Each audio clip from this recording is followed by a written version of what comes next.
Corridor বিষয়টা নিয়ে ভারত যে ভয়াবহ খেলা খেলিচ্ছে তা নিয়ে আমি গত এপিসোডে কিছুটা আলোচনা করেছি। ভারতীয় চোরদের ষড়যন্ত্র যে কত ভয়ঙ্কর তা আরো বিস্তারিত আলাপ করব। আপনারা জানেন যে 2016 সালের অক্টোবর থেকে রাখাইন রাজ্যের রাখাইন সম্প্রদায়ের সহায়তায় মায়ানমারের বাহিনী রোহিঙ্গাদের বিরুদ্ধে জাতিগত নিধনের মানবতা বিরোধী অপারেশন চালায়। এই জাতিগত নিধনের পেছনে উদ্দেশ্য ছিল রাখাইন রাজ্যের সিতোয়ে বন্দর থেকে শুরু কইরা উত্তর রাখাইনের বুথিডং অঞ্চল পর্যন্ত মুসলিম ধর্মাবলম্বী রোহিঙ্গাদের চিরতরে বাংলাদেশে বিতাড়িত করা, যাতে কইরা ভারতের কালাদান মাল্টি মডাল ট্রানজিট করিডোরের জন্য জায়গা খালি করা যায়। কোথাও কোনো উন্নয়ন প্রকল্প হইলে সেই প্রকল্পের আশেপাশের জায়গার দাম বাড়ে, আপনারা জানেন। অনেক জমি অধিগ্রহণ করতে হয় সরকারকে, এটাও আপনারা জানেন। কোথাও রাস্তা গেলে, রেল গেলে জমি অধিগ্রহণ করে সরকার বা ওই কোম্পানি, এতে অনেক টাকা দিতে হয় সরকারকে বা ওই কোম্পানিকে। যদি একেবারে উচ্ছেদ করে দেওয়া যায় তাহলে ক্ষতিপূরণের টাকা বেঁচে যায় আর কি। আর আশেপাশের জমির তো দাম বাড়েই, আপনারা জানেন। আপনারা পদ্মা ব্রিজের কথাই ধরেন না কেন। যাই হোক, এই মানবতা বিরোধী অভিযানের ফলে বিশাল সংখ্যক রোহিঙ্গা বাংলাদেশে আসতে বাধ্য হয়। এরপরে শুরু হয় আর এক নতুন অধ্যায়। 2023 সালে রাখাইন সম্প্রদায়ের বাহিনী আরাকান আর্মির সাথে মায়ানমার বাহিনীর ব্যাপক যুদ্ধ শুরু হয় এবং এর ফলে 2024 সালে সেপ্টেম্বর পর্যন্ত 1 লাখেরও অধিক রোহিঙ্গা আবারও বাংলাদেশে প্রবেশ করে। বর্তমানে বাংলাদেশে রোহিঙ্গা শরণার্থীদের সংখ্যা দাঁড়াইছে 12 লাখের বেশি। আচ্ছা, আপনারা কি জানেন যে রোহিঙ্গাদের মায়ানমারে প্রত্যাবাসনের বিষয়ে পতিত আওয়ামী লীগ সরকার কোন ধরনের বাস্তবিক পদক্ষেপ নেয়নি? এর মূল কারণ হইতেছে দিল্লিতে হাসিনা সরকার ভারতের স্বার্থ রক্ষা করছে।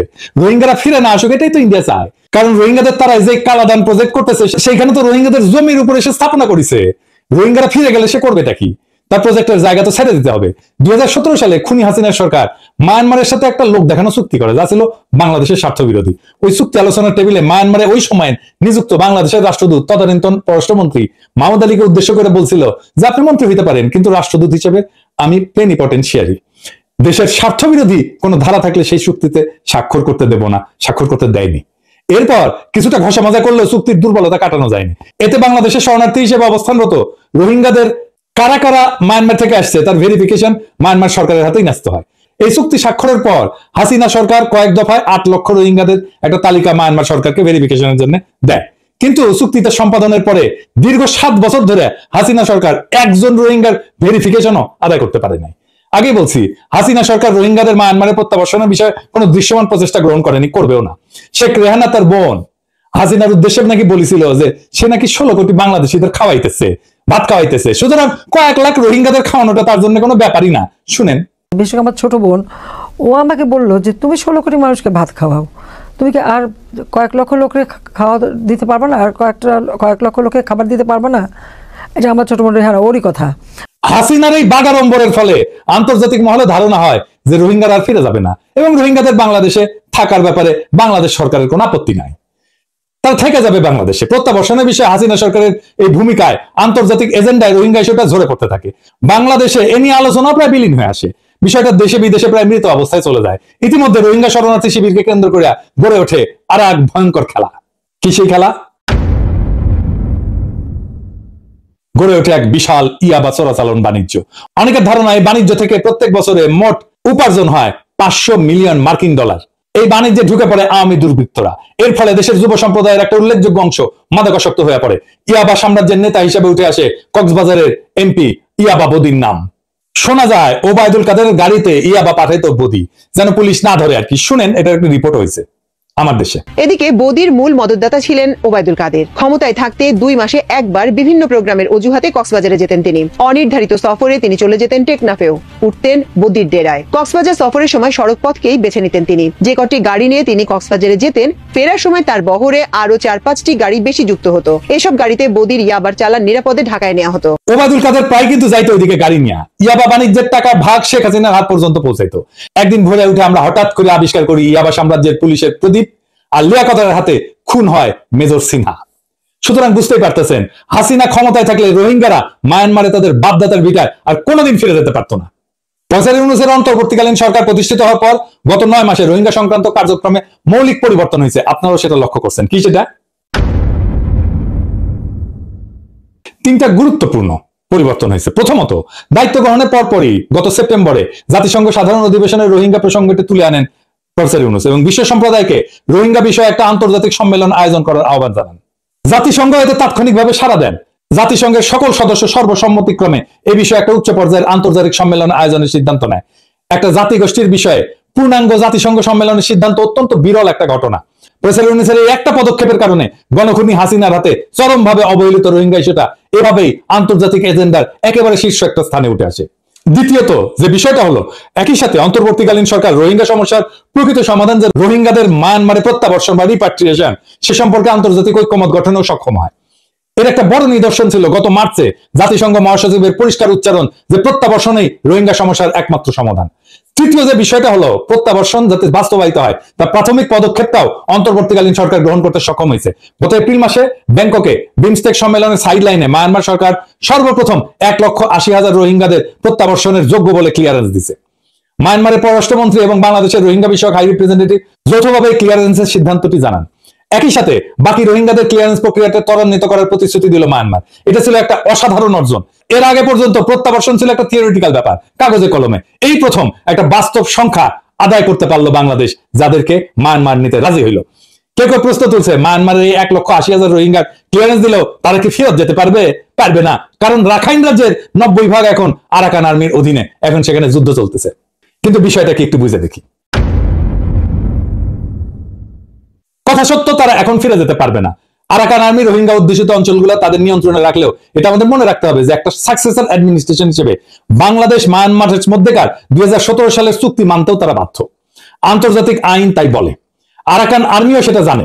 জাতিসংঘের মহাসচিব আরাকান আর্মিকে পরিষ্কার জানাই দিচ্ছেন যে তাকে আন্তর্জাতিক আইন মেনে চলতে হবে। এ কারণে আরাকান আর্মিও বলেনি বা বলতে পারেনি যে এই 1,80,000 রোহিঙ্গা তারা ফেরত নেবে না, কারণ সেটা হবে আন্তর্জাতিক আইনের খেলাফ। যে কোনো নতুন রাষ্ট্র যখন তৈরি হয়, বিদ্রোহীরা তারা জাতিসংঘের এই বিষয়টাকে মনে রাখে, কারণ জাতিসংঘে তাকে ঢুকতে হবে এক সময়। সুতরাং আজকে হোক কালকে হোক রোহিঙ্গারা মায়ানমারে ফেরত যাবেনি।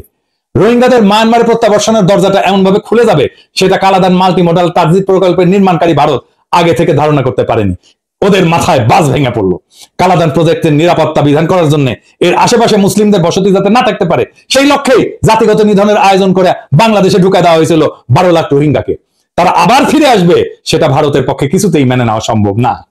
সুতরাং রোহিঙ্গা প্রত্যাবর্ষণের প্রক্রিয়াটা ভেস্তে দেওয়ার জন্য অপপ্রচারের উদ্দেশ্যে মাঠে নামালো সে তার এক লেসপেন্সারকে। কে সে? চন্দন নন্দী এবং তার সাঙ্গপাঙ্গরা। আমি আগের এপিসোডে বলছি যে এই চন্দন নন্দী বাংলাদেশে ভারতীয় রয়ের সাবেক কর্মকর্তার পুত্র। নর্থ ইস্ট নিউজ নামে এক প্রোপাগান্ডা পোর্টাল থেকে চন্দন নন্দী এই ডিসইনফরমেশন ক্যাম্পেইন শুরু করে। 15 এপ্রিল সে তার প্রথম প্রোপাগান্ডা পিস প্রকাশ করে, যেখানে সে বলে বাংলাদেশ নাকি মায়ানমারে আমেরিকার পক্ষে প্রক্সি যুদ্ধ করার জন্য রাখাইনে মানবিক সাহায্যের নামে একটা সামরিক করিডোর তৈরি করছে। দেখেন, রাখাইন রাজ্যের বিষয়ে আমরা এই প্রথম করিডোর শব্দটা ব্যবহৃত হতে দেখলাম। চন্দন নদী লিখলো যে টেকনাফে নাকি এই উদ্দেশ্যে একটা জায়গা নির্বাচন করে এই যুদ্ধের প্রস্তুতি নেওয়া হইতেছে। হ্যাঁ, মিস্টার নন্দী টার্গেট করলো হাই রিপ্রেজেন্টেটিভ ডক্টর খলিলকে। প্রবল মিথ্যাচারের আশ্রয় নিয়ে এসে বলল তিনি নাকি আমেরিকান নাগরিক এবং আমেরিকার পক্ষে তিনি মানবিক করিডোরের উসিলায় এই প্রক্সি যুদ্ধ অর্গানাইজ করতেছেন। রয়ের বাংলাদেশের স্টেশনশিপের পুত্র নন্দী দাবি করলো এই যুদ্ধের উদ্দেশ্য হচ্ছে মায়ানমার থেকে রাখাইন রাজ্যকে বিচ্ছিন্ন করা, যাতে ওই রাজ্যের সকল সম্পদ আমেরিকা লুটে পুটে খেতে পারে। চন্দন নন্দীর এই কল্পকাহিনীর পুরাটাই ছিল মিথ্যা এবং কল্পিত ঘটনা বর্ণনা করে বাংলাদেশের জনগণের মধ্যে ব্যাপক বিভ্রান্তি সৃষ্টি করা। সে 3টা বিষয় ব্যবহার করছে বিভ্রান্তি সৃষ্টি করার জন্য। খুব চালাক মাল সে, বাংলাদেশের জনগণের সেন্টিমেন্টকে কাজে লাগানোর জন্য। প্রথমটা হচ্ছে বাংলাদেশের সার্বভৌমত্বের প্রশ্নে আমাদের স্পর্শকাতরতা আছে। সার্বভৌমত্বের প্রশ্নে আমরা এক কাট্টা হয়ে যাই, আমরা এটা কোনোদিন মাইনা নিই না সার্বভৌমত্ব যদি লঙ্ঘিত হয়। জুলাই বিপ্লবের একটা প্রধান উদ্দেশ্যই ছিল ভারতের কাছে প্রায় হারায় যাওয়া আমাদের সার্বভৌমত্ব পুনরুদ্ধার করা। দ্বিতীয়টা হচ্ছে বিভিন্ন মুসলিম দেশে আমেরিকার যুদ্ধের বিরুদ্ধে বাংলাদেশের জনগণের তীব্র নেতিবাচক মনোভাব। রাখাইনে করিডোর দিয়া বাংলাদেশের সার্বভৌমত্ব নষ্ট করা হচ্ছে এবং বাংলাদেশকে জড়ানো হচ্ছে আমেরিকার একটা প্রক্সি যুদ্ধে। চন্দন নন্দীর এই ন্যারেটিভ বাংলাদেশের অনেকেই খেয়ে ফেললো। খুব চালাক মাল। বিএনপি খাইছে, বামেরা তো খাওয়ার জন্য রেডি, আওয়ামী লীগ তো খেয়ে বসে আছে। আর্মি চিফও খাইছে। আর্মি চিফের অভিনন্দন, সে ইন্ডিয়ার চ্যানেলে পালকি শর্মার কাছ থেকে প্রো ইন্ডিয়ান সার্টিফিকেট পেয়েছে। শুনেন। The army chief is against it. He is seen as a pro-India officer. এইবার বুঝেছেন তো সব রসুনের কেন এক জায়গায়। চন্দন নন্দী, বিএনপি, ওয়াকার, বাম, আওয়ামী লীগ এই সবগুলা ইন্ডিয়ান হারবাল খাওয়া মাল। ইন্ডিয়া ওই পার থেকে হুক্কা হুয়া করে চিক্কুর পারে আর একসাথে এগুলা ক্যা হুয়া করে। শুনেন ইনকা কইরা। তৃতীয়ত, করিডোর বাংলাদেশে একটা সন্দেহজনক শব্দ। এর কারণ বারে বারে বাংলাদেশের মধ্যে দিয়ে করিডোর প্রতিষ্ঠার মাধ্যমে ভারতের বিভিন্ন ট্রানজিট সুবিধা নিতে চাইছে। এই বিষয়টা চন্দন নন্দী খুব ভালো করে জানে এবং ব্যবহারও করছে। এখন আসেন দেখি, প্রমাণ করি যে চন্দন নন্দীর এই ন্যারেটিভ ভারতের স্বার্থ সিদ্ধির উদ্দেশ্যে একটা ডিসইনফরমেশন ক্যাম্পেইন কিভাবে। আপনি নিজেই নিজেকে জিজ্ঞেস করেন যে যদি প্রক্সি যুদ্ধ যদি হয় সত্যি সত্যি, তাহলে এতে ক্ষতিগ্রস্ত হবে কারা? কে? প্রক্সি যুদ্ধটা কার বিরুদ্ধে করতেছে? সবচেয়ে ক্ষতিগ্রস্ত হবে মায়ানমার, কারণ তার একটা অংশ বিদেশি শক্তি দখল করে নেবে, তাই না? তাই তো। সুতরাং মায়ানমার থেকে এর বিরুদ্ধে প্রতিক্রিয়া জানানোটা স্বাভাবিক। আজ পর্যন্ত মায়ানমারের কাছ থেকে তথাকথিত করিডোরের বিরুদ্ধে কোনো ধরনের কথা আসেনি। তাইলে ওরা বুঝে না? কোন প্রতিক্রিয়া দেখাইছে? দেখায়নি। বরং বাংলাদেশের সাথে রোহিঙ্গা প্রশ্নে যোগাযোগ রেখে চলছে। করিডোর এবং প্রক্সি যুদ্ধ হলে দ্বিতীয় ক্ষতিগ্রস্ত দেশ হবে কে? অনেক বড় দেশ একটা, চীন। কারণ বঙ্গোপসাগর তথা ভারত মহাসাগরে চীনের সংযোগের যে বিশাল প্রকল্প সে নিছে, প্রচুর বিনিয়োগ করছে, বিলিয়ন বিলিয়ন ডলার, সেটা রাখাইন রাজ্যের উপর দিয়ে গেছে। রাখাইন রাজ্য আমেরিকার দখলে গেলে চীনের সর্বনাশ হবে, কারণ ভারত মহাসাগরের সাথে তার সংযোগ থাকবে না। আপনি ম্যাপটা দেখান, এডিটর সাহেব দেখেন তো, এটা যদি এই রাজ্য যদি আমেরিকার দখলে চলে যায় তাহলে ওইখানে চীন ঢুকতে পারবে। চন্দন নন্দীর গল্পের গরু এভাবে গাছে ওঠে আর এটা অনেকে খেয়ে ফেলে। চিন্তা করেন, চন্দন নন্দীর কাহিনী যদি সত্যি হইতো তাহলে চীন চন্দন নন্দীর কথিত করিডোরের বিরুদ্ধে ক্ষুব্ধ প্রতিক্রিয়া জানাইতো না। আজ পর্যন্ত আমরা চীনের কাছ থেকে এই বিষয়ে কোনো ধরনের প্রতিক্রিয়া দেখি নাই। উল্টা চীন বাংলাদেশের সাথে সম্পর্ক গভীরতর করার প্রচেষ্টা অব্যাহত রাখছে। সবচেয়ে বড় কথা হলো বাংলাদেশের সার্বভৌমত্ব নিয়ে চন্দন নন্দীর কেন এত মায়া কান্না? বাংলাদেশের উপরে গণখনি দিল্লি দাসী আসিনা 15 বছর ব্যাপী দুঃশাসন চাপাই দিয়া ভারত নানাভাবে বাংলাদেশকে স্বাধীনতা সার্বভৌমত্ব আঞ্চলিক অখণ্ডতাকে ক্ষুণ্ণ করছে, লুট করে নিয়ে গেছে বাংলাদেশের বিপুল পরিমাণে সম্পদ। সেই ভারতের গোয়েন্দা সংস্থা রয়ের কর্মকর্তার পুত্র যখন বাংলাদেশের স্বাধীনতার সার্বভৌমত্বের জন্য কান্নাকাটি করে, তখন বুঝতে হবে ডাল মেকুজ কালা হয়। আমি আগের এপিসোডে বলছিলাম পররাষ্ট্র উপদেষ্টা মিস্টার তৌহিদ হোসেনের করিডোর প্রদান সংক্রান্ত বক্তব্যটা চন্দন নন্দীর এই অপপ্রচারে আগুনে ঘি ঢালার মতো কাজ করছে। তার কাছ থেকে আমরা কোনো ব্যাখ্যা পাইনি উনি কেন এটা বলছেন। তবে হাই রিপ্রেজেন্টেটিভ ডেইলি স্টার একটা সাক্ষাৎকার স্পষ্টভাবে জানাই দিচ্ছেন, করিডোর নিয়ে কারোর সঙ্গে কখনোই অন্তর্বর্তীকালীন সরকারের কোনো ধরনের কথা হয় নাই, ফুল স্টপ। এই সাক্ষাৎকারের এই বিষয়ে অন্তর্বর্তীকালীন সরকারের অবস্থান পরিষ্কার করে বলা হয়েছে। আপনারা পড়ে নিতে পারেন, আপনারা দেখেন, আপনি খুঁজে পড়ে নিতে পারেন। তাহলে জাতিসংঘের সাথে কি আসলে করিডোর নিয়ে কোনো আলাপ হয় নাই? আপনারা জানেন নয়ন চ্যাটার্জি বলে একটা ফেক আইডি আছে, কে চালায় আল্লাহ মালুম। তার পোস্টের মূল বিষয় হয় সে এই 3 মাস বিপ্লবের সময় হাইবার নেশনে ছিল, শীত নির্দায় ছিল, হঠাৎ করে আবার জায়গায় উঠছে কিছুদিন আগে। তার পোস্টের মূল বিবেচ্য বিষয় হইতেছে ডেমোক্র্যাট। দুনিয়ার সব গ্যাঞ্জামের উৎস হইতেছে ডেমোক্র্যাটরা। করোনা হয়েছে ডেমোক্র্যাট, কারো জ্বর হয়েছে ডেমোক্র্যাট, বারেক মোল্লার পেটে বিষ হয়েছে সেটাও ডেমোক্র্যাট, বারেক মোল্লার মাইয়া আসার খাইছে সেটাও ডেমোক্র্যাট। করোনা ভ্যাকসিন দেওয়ার বিরুদ্ধে ক্যাম্পেইন চালাইছিল ওই। বাংলাদেশে একটা সিগনিফিকেন্ট অংশ করোনা ভ্যাকসিন দেয় নাই, তার প্ররোচনায় আজকে বুঝলাম ওই বিএনপি স্ট্যাটাসটা মারিছে। দেখেন, ওয়াকারের প্রশংসা করতে করতে ক্যাচ হয়ে পড়ে গেছে। ওয়াকার যে হাসিনার বোন জামাই, ওইটা নয়ন চ্যাটার্জির মনে থাকে না। এটা কারোই মনে থাকে না যে ওয়াকার বিপ্লবের সময় গুলি করছিল তার বাহিনীকে দিয়া। সে দেখাইতেছে খলিলুর রহমান 7 ফেব্রুয়ারিতে কইছে মানবিক করিডোরের কথা। উনি নাকি প্রচুর স্টাডি করে গবেষণা করে পোস্ট লেখে, উনি নিজেই কইছে। হয়তো কোন পত্রিকা থেকে দেখেছে? দিল্লি স্টার। আচ্ছা পাঠক দেখেন তো ভালো করে, মানবিক করিডোরের কথা বলা হয়েছে না হিউম্যানিটেরিয়ান চ্যানেলের কথা বলা হয়েছে? হিউম্যানিটেরিয়ান চ্যানেলের বাংলা করছে মানবিক করিডোর। দুটো এক জিনিস? এই দুটো কি এক জিনিস? এক না তো, দুইটা কমপ্লিটলি আলাদা জিনিস। এই শয়তানিটা দিল্লি স্টার করছে ইচ্ছা কইরা। আপনি পাশাপাশি ওই আরেকটা নিউজ আরেকটা পত্রিকায় দেখবেন হিউম্যানিটেরিয়ান চ্যানেল বলছে, দেখছেন বিডি নিউজে? এইটাই পিক করছে গতকাল ওয়াকার সাহেব। সবগুলো বরাবর নয়ন চ্যাটার্জি, চন্দন নন্দী, হাসিনা, আওয়ামী লীগ, বিএনপি, বাম, সবগুলা বরাবর, বুঝছাও? আচ্ছা আসেন বুঝে দেখি হিউম্যানিটেরিয়ান চ্যানেল আর মানবিক করিডোর কি জিনিস, কেন তারা আলাদা। হিউম্যানিটেরিয়ান করিডোর যেটা, এটা একটা সুনির্দিষ্ট ভৌগোলিক পথ বা এলাকা যা সংঘাতপূর্ণ অঞ্চলে মানবিক সহায়তা পৌঁছানোর জন্য বা বেসামরিক লোকদের সরায় নেওয়ার জন্য সাময়িকভাবে নিরাপদ রাখা হয়। এটা মূল বৈশিষ্ট্য হচ্ছে সাধারণত যুদ্ধরত পক্ষগুলোর মধ্যে একটা সাময়িক চুক্তির মাধ্যমে স্থাপন করা হয়। তার মানে বাংলাদেশ তো যুদ্ধরত পক্ষ না, বাংলাদেশের প্রশ্নই আসে না এখানে। এই করিডোরের মাধ্যমে খাদ্য, ওষুধ, চিকিৎসা সরঞ্জাম ইত্যাদি সরবরাহ করা হয় এবং বেসামরিক লোকদেরকে নিরাপদে সরায় নেওয়া হয়। যেমন এটা সিরিয়ায় হয়েছে, ইউক্রেন হয়েছে, গাজায় হয়েছে, এই ধরনের করিডোর ব্যবহার করা হয়েছে। হিউম্যানিটেরিয়ান চ্যানেলটা কি? এটা একটা প্রশাসনিক বা আর্থিক প্রক্রিয়া, সিস্টেম। এটা কোনো ফিজিক্যাল জিনিস না যা আন্তর্জাতিক নিষেধাজ্ঞা বা অবরোধের মধ্যে মানবিক সহায়তা পৌঁছানোর জন্য নির্দিষ্ট আর্থিক লেনদেনের পথ তৈরি করে। এটা আর্থিক লেনদেন, এটা মানুষ না, অস্ত্র না, যন্ত্র না। মূল বৈশিষ্ট্য কি? এই চ্যানেলের মাধ্যমে খাদ্য, ওষুধ, চিকিৎসা সরঞ্জাম ইত্যাদি সরবরাহের জন্য আর্থিক লেনদেনের অনুমোদন দেওয়া হয় রে ভাই। কমপ্লিটলি ডিফারেন্ট জিনিস এটা। উদাহরণ হিসেবে কাতারে প্রতিষ্ঠিত হিউম্যানিটেরিয়ান চ্যানেল ইরানে মানবিক সহায়তা পৌঁছানোর জন্য ব্যবহৃত হয়েছে। আমি আর একটা বিষয় লক্ষ্য করছি, আসেন সেই বিষয়টায় আসি। বিষয়টা হইতেছে যে চন্দন নন্দী তার প্রত্যেকটা কল্পকাহিনীতে টার্গেট করছে রোহিঙ্গা বিষয়ক হাই রিপ্রেজেন্টেটিভ ডক্টর খলিলকে, যিনি এখন জাতীয় নিরাপত্তা উপদেষ্টা হিসেবে দায়িত্ব পালন করতেছেন। করিডোর শব্দটা ব্যবহার করছে পররাষ্ট্র উপদেষ্টা, ডক্টর খলিল করে নাই। কিন্তু চন্দন নন্দীর উচিত ছিল তাকেই ধরা, তাই না? কিন্তু তাকে নিয়ে সে কিছুই বলে না। সে ক্রমাগত অপপ্রচার এবং ঘৃণা ছড়াই গেছে ডক্টর খলিলের বিরুদ্ধে। আমি সবগুলো সংবাদ মাধ্যম ঘাইটে দেখলাম, আপনারা ঘাইটে দেখেন যে ডক্টর খলিল করিডোর দেওয়া নিয়ে কোথাও কিছু বলছে কিনা। তাহলে ডক্টর খলিলের অপরাধটা কি? দুইটা বড় অপরাধ করছেন। প্রথমত, রোহিঙ্গাদের প্রত্যাবর্ষণের দরজাটা তিনি খুলে দিয়েছেন, যা ভারতের হীন স্বার্থে বিরাট আঘাত আনছে।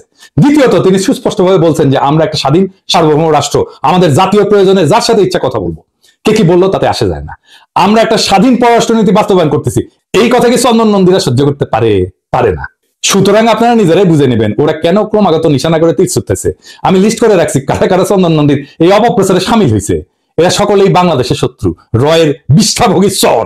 কিছুদিন আগে ইন্ডিয়া থেকে সপ্তাহের পর সপ্তাহ অপপ্রচার চালানো হয়েছিল যে বাংলাদেশে সংখ্যালঘুদের উপর ব্যাপকভাবে অত্যাচার চলতেছে এবং বিপুল সংখ্যক সংখ্যালঘু এতে নিহত হয়েছে। এই অপপ্রচারে ডোনাল্ড ট্রাম্প পর্যন্ত বিভ্রান্ত হয়ে একটা টুইট বার্তা দিয়েছিলেন ইলেকশনের আগে, মনে আছে না? আজকে কিন্তু সেই প্রচারণা আর নাই। আমরা ধৈর্য ধরেছিলাম যে একদিন সত্য প্রতিষ্ঠিত হবে এবং মিথ্যা দূর হয়ে যাবে। সংখ্যালঘু নিয়ে অপপ্রচারের ভাগ্যে তাই ঘটছে, সেটা বন্ধ হয়ে গেছে। করিডোর নিয়ে অপপ্রচারের ক্ষেত্রেও কিছুকালের মধ্যে এটা সকলের কাছে পরিষ্কার হবে যে পুরাটাই ছিল রয়ের সাজানো একটা ভয়াবহ মিথ্যাচার। আমাদের কেবল একটু ধৈর্য ধরে থাকতে হবে। তবে আপনারা নিশ্চিন্ত থাকতে পারেন, বাংলাদেশ যদি ভারতের কাছে আত্মসমর্পণ না করে তাহলে আগামী দিনগুলোতে এই ধরনের অপপ্রচার চলতেই থাকবে। ভারতের লাইফ ফ্যাক্টরি বা মিথ্যাবাদের কারখানা থেকে প্রস্তুত এই সমস্ত অপপ্রচার রোধের একমাত্র ওষুধ এগুলোকে পাত্তা না দেওয়া। দেখবেন একদিন এমনিতেই এগুলো বন্ধ হয়ে যাবে। তবে আমাকে যেটা সবচেয়ে বিস্মিত করছে তা হলো বাংলাদেশের প্রধান রাজনৈতিক দল বিএনপি এবং ওয়াকার চন্দন নন্দীর এই করিডোরের ডিসইনফরমেশনকে বিনা প্রশ্নে মেনে নিছে। ওয়াকার তার প্রতিধ্বনিও করছে। বিএনপি কেন প্রশ্ন করেনি যে আমেরিকান প্রক্সি যুদ্ধের এই দাবির বিরুদ্ধে মায়ানমার অথবা চীন কেন কিছু বলে নাই, অথচ ভারতীয়রা এই নিয়ে হইচই করতেছে? কেন প্রশ্ন করে নাই যে চন্দন নন্দীর মতো একজন সুপরিচিত রয়্যাল লোক কেন বাংলাদেশের স্বাধীনতা সার্বভৌমত্ব নিয়ে কান্নাকাটি করতেছে? চন্দন নন্দী তার একটা অপপ্রতিবেদনে উল্লেখ করছে যে কতিপয় আমেরিকান বিমান বাহিনীর কর্মকর্তা নাকি তথাকথিত প্রক্সি যুদ্ধের একটা বিশেষ মিশনে এসে ঢাকার ওয়েস্টিন হোটেলে উঠছে। সেদের নামও উল্লেখ করছে। আমি নিজে খোঁজ নিয়ে দেখছি ওই নামে কেউ ওই তারিখগুলোতে ওয়েস্টিন হোটেলে উঠেই নাই। করিডোর করে উত্তেজিত হয়ে লাফালাফি করার আগে বিএনপির তো উচিত ছিল এই তথ্য সঠিক কিনা যাচাই করা। ওয়াকারের তো উচিত ছিল গোয়েন্দা পাঠানো। আমি হাজার হাজার মাইল দূর থেকে সহজে যে কাজটা করতে পারলাম, আর লাখ লাখ নেতা কর্মী থাকা সত্ত্বেও, গন্ডায় গন্ডায় গোয়েন্দা থাকা সত্ত্বেও বিএনপি কি ঢাকায় বসে সেই কাজটা করতে পারতো না? ওয়াকার কি ঢাকায় বসে সেই কাজটা করতে পারতো না? চন্দন নন্দীর আরো একটা ডিসইনফরমেশন প্রতিবেদন বলছে টেকনাফে নাকি আমেরিকানরা যুদ্ধ প্রস্তুতির স্থান নির্বাচন করছে। টেকনাফে কি বিএনপির কোন নেতা কর্মী নাই নাকি সবাই মরে গেছে? তাদের মাধ্যমে কি বিএনপি অপতথ্যটা যাচাই করতে পারতো না? ওয়াকার কি যাচাই করতে পারতো না টেকনাফে আর্মি নাই? তাইলে আমাদের ধরে নিতে হবে হয় বিএনপি দেশ পরিচালনার অযোগ্য একটা অপদার্থ দল, অথবা ওয়াকার নিজেই বুঝে না কেমনে সত্য খুঁজে নিতে হয়, অথবা তারা স্বেচ্ছায় চন্দন নন্দীর অপপ্রচারে ইন্ধন যোগাচ্ছে। তারা কেন এই কাজটা করলো তার সদুত্তর বিএনপিকে দিতেই হবে। তা না হলে আমরা ধরে নিব বিএনপি ক্ষমতায় গেলে রোহিঙ্গা প্রশ্নে দিল্লি দাসে হাসিনার পথ ধরে আসবে। তারা নিজেরাও রোহিঙ্গা সমস্যার সমাধান করার চেষ্টা করবে না। অন্তর্বর্তীকালীন সরকারকেও তা করতে দেবে না। ভারতের কালাদান মাল্টি মডেল ট্রানজিট প্রকল্প যাতে নির্বিঘ্নে পরিচালিত হতে পারে সেই উদ্দেশ্যে তারা রোহিঙ্গাদের রাখাইনে ফিরে যেতে না দিয়া ভারতের হীন স্বার্থ রক্ষা করবে। এই বিএনপি কি তাহলে আমি 2.0? আমরা আরো ধরে নেব কক্সবাজারের পুরাতন বদির বদলে বিএনপি ক্ষমতা পাইলে নতুন একজন বদিকে মাদক সম্রাট হিসাবে অধিষ্ঠিত করবে। আমরা তার চেহারাটা কিছুটা হইলে আন্দাজ করতে পারি আর কি। আগামীতে হয়তো আমরা মেজর সিনহার মতো আরো অনেককে খুনিতে দেখব। এইসব প্রশ্নের গ্রহণযোগ্য জবাব জাতির কাছে বিএনপির প্রকৃত নেতা জনাব তারেক রহমানকে দিতে হবে, কারণ তিনি নিজেই তথাকথিত করিডোর কথাটি ব্যবহার করে বস্তুত চন্দন নন্দীর অপপ্রচারকেই পুনঃপ্রচার করছেন। এইবার আইটি উপদেষ্টাকে বলি, আপনারা বসে বসে এই চন্দন নন্দীর এই বালসালের এই লিঙ্ক বন্ধ করে দিতে পারেন না? বাংলাদেশে সে একটার পর একটা অপপ্রচার চালায় যাবে বাংলাদেশের বিরুদ্ধে, ওই লিঙ্কটা বন্ধ করে দেওয়া উচিত আপনাদের। আমি বিশ্বাস করি অন্তর্বর্তীকালীন সরকার চন্দন নন্দী এবং বাংলাদেশে তার অনুগত কুলাঙ্গারদের এই সমস্ত অপপ্রচারে বিচলিত হবেন না। আপনারা রোহিঙ্গাদের প্রত্যাবর্ষণে আপনাদের প্রচেষ্টা অব্যাহত রাখেন। বিষয়টাকে ইতিমধ্যে আপনারা অনেক দূর আগে নিয়েছেন। 8 বছরে যা হয়নি 8 মাসে আপনারা তাই করছেন। রোহিঙ্গাদের মায়ানমারে প্রত্যাবর্ষণের এটাই আমাদের লাস্ট চান্স। এই সরকারের আমলে যদি রোহিঙ্গা প্রত্যাবর্ষণ শুরু না হয় তাহলে আমি গভীরভাবে শঙ্কিত যে আগামী সরকারটা আদৌ করবে কিনা।